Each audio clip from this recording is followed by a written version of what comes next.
કેશોદના પાડોદર ગામના ખેડૂતોએ તાલુકા સેવા સદને ડેપ્યુટી કલેક્ટર અને મામલતદારને આવેદનપત્ર આપી સુજલામ સુફલામ યોજના અંતર્ગત જે ખેડૂતો ખોદકામ કરાયેલી માટી લઈ જતા હોય તે ખેડૂતો પાસેથી કોન્ટ્રાક્ટર મોટી રકમ ઉઘાડી લૂંટ ચલાવતા હોય તેને રોકવામાં આવે તેવી મંજૂરી વગરના સ્થળે કરવામાં આવતું ગેરકાયદેસર માટી ખોદકામ અટકાવવામાં આવે તેવી ફરિયાદ કરી છે।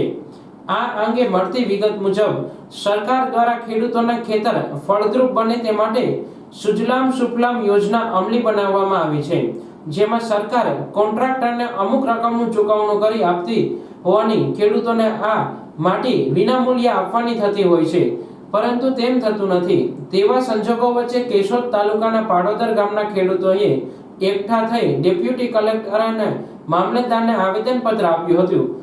મારું નામ પરબતભાઈ વજાંગભાઈ, ગામ પાડોદર।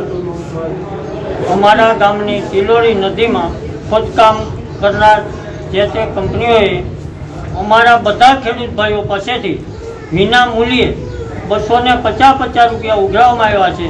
જે રકમ સરકારે વિના મૂલ્યે માટી ભરવાનું આપ્યું છે, એ છતાં બધા ખેડૂત પાસેથી 250 રૂપિયા લેખે એની ઉઘરાણી કરી છે અને અમે આપ્યા છીએ। જરૂર પડશે તો અમે સોગંદનામું પણ કરી આપશું।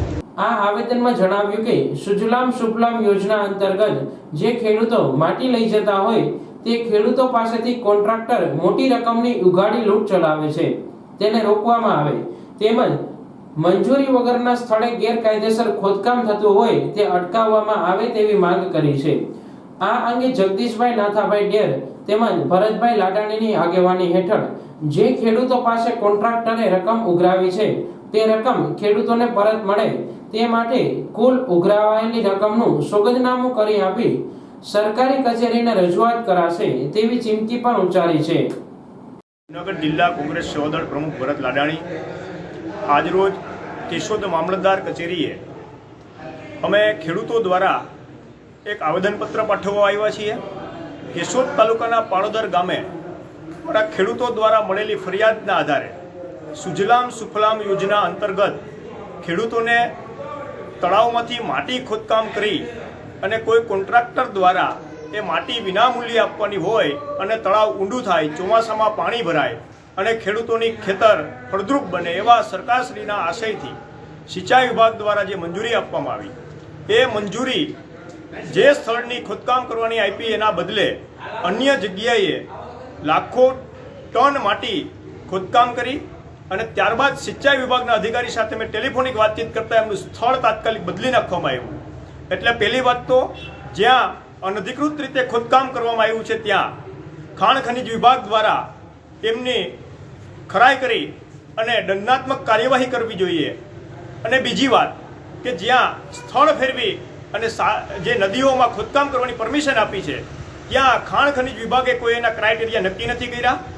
જે પારાઓને નુકસાન થાય એમના જે નિયમો છે એના પેરામીટરો નક્કી કરવામાં આવ્યા છે, કોઈ નિયમોની જાળવણી કરવામાં નથી આવી।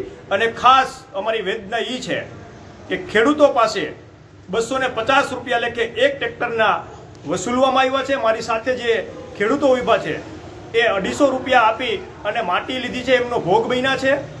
સરકારશ્રીએ 9500 ઘન મીટર માટી વિના મૂલ્યે ખેડૂતોને આપવાની છે, એના 57 રૂપિયા પર ઘન મીટરના સરકાર આપ્યા છે। એના બદલે 9500 ઘન મીટર એટલે 4500 ટ્રેક્ટર જેવો જથ્થો થાય અને 250 રૂપિયાની વસૂલાત કરવામાં આવે એટલે 11 લાખ રૂપિયા જેવી માતબર રકમ આ કોન્ટ્રાક્ટરોના ખીચામાં જાય છે। પોલીસ દ્વારા અને સરકારી તંત્ર દ્વારા રાત્રે એક ખેડૂતનું એક ટ્રેક્ટર ખાલી એમના ખાતર માથે માટી મારવા માટે જો પકડાય તો પણ એમને પકડીને પૂરી દેવામાં આવે છે। પોલીસે પણ કાળી પટ્ટી બાંધી છે, મામલતદારે પણ કાળી પટ્ટી બાંધી છે।